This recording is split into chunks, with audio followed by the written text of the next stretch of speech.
Madam Speaker, I seek recognition for a question of personal privilege. The chair has been made aware of the valid base for the gentlewoman's point of personal privilege. The gentlewoman from New York is recognized for 1 hour. Thank you, Madam Speaker. And I would also like to thank many of my colleagues for the opportunity to not only speak today, but for the many members from both sides of the aisle who have reached out to me in support following an incident earlier this week. About 2 days ago, I was walking up the steps of the Capitol when Representative Yoho suddenly turned a corner, and he was accompanied by Representative Roger Williams, and accosted me on the steps right here in front of our nation's Capitol. I was minding my own business, walking up the steps, and Representative Yoho put his finger in my face. He called me disgusting. He called me crazy. He called me out of my mind. And he called me dangerous. And then he took a few more steps, and after I had recognized his comments as rude, he walked away and said, "I'm rude. You're calling me rude." I took a few steps ahead, and I walked inside and cast my vote, because my constituents send me here each and every day to fight for them and to make sure that they are able to keep a roof over their head, that they're able to feed their families, and that they're able to carry their lives with dignity. I walked back out, and there were reporters in the front of the Capitol, and in front of reporters, Representative Yoho called me, and I quote, "a fucking bitch." These are the words that Representative Yoho levied against a congresswoman, the congresswoman that not only represents New York's 14th congressional district, but every congresswoman and every woman in this country, because all of us have had to deal with this in some form, some way, some shape, at some point in our lives. And I want to be clear that Representative Yoho's comments were not deeply hurtful or piercing to me, because I have worked a working class job. I have waited tables in restaurants. I have ridden the subway. I have walked the streets in New York City. And this kind of language is not new. I have encountered words uttered by Mr. Yoho and men uttering the same words as Mr. Yoho while I was being harassed in restaurants. I have tossed men out of bars that have used language like Mr. Yoho's. And I have encountered this type of harassment riding the subway in New York City. This is not new. And that is the problem. Mr. Yoho was not alone. He was walking shoulder to shoulder with Representative Roger Williams. And that's when we start to see that this issue is not about one incident. It is cultural. It is a culture of lack of impunity, of accepting of violence and violent language against women, and an entire structure of power that supports that. Because not only have I been spoken to disrespectfully, particularly by members of the Republican Party and elected officials in the Republican Party, not just here, but the President of the United States last year told me to go home to another country, with the implication that I don't even belong in America. The governor of Florida, Governor DeSantis, before I even was sworn in, called me a whatever that is.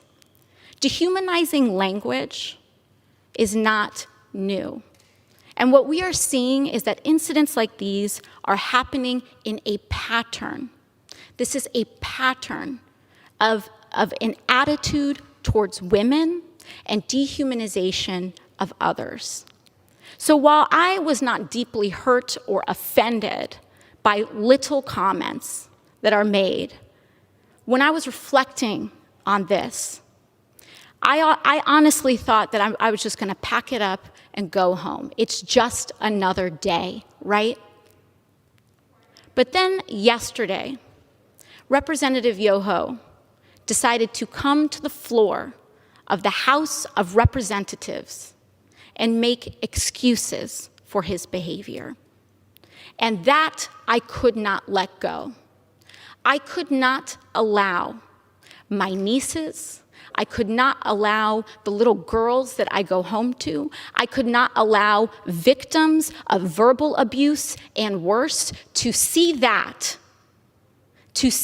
excuse, and to see our Congress accept it as legitimate and accept it as an apology, and to accept silence as a form of acceptance.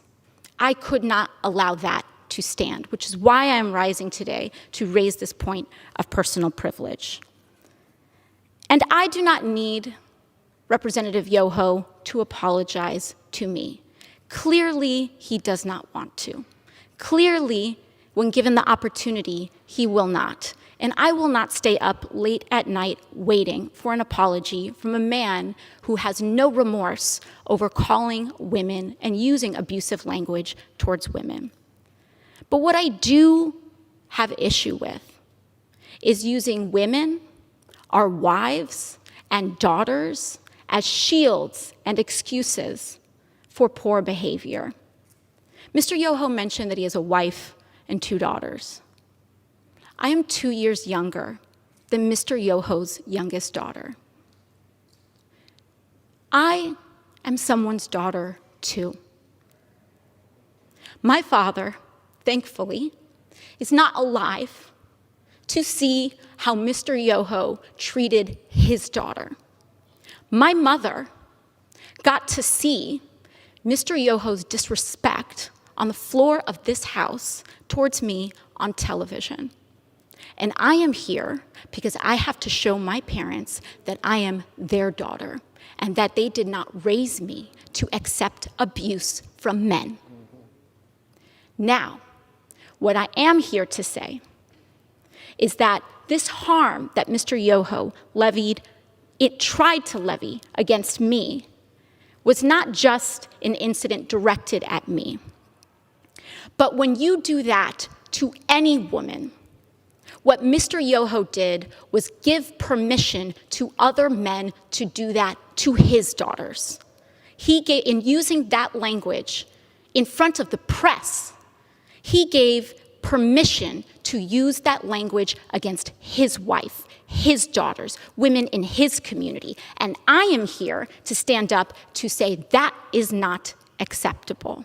I do not care what your views are.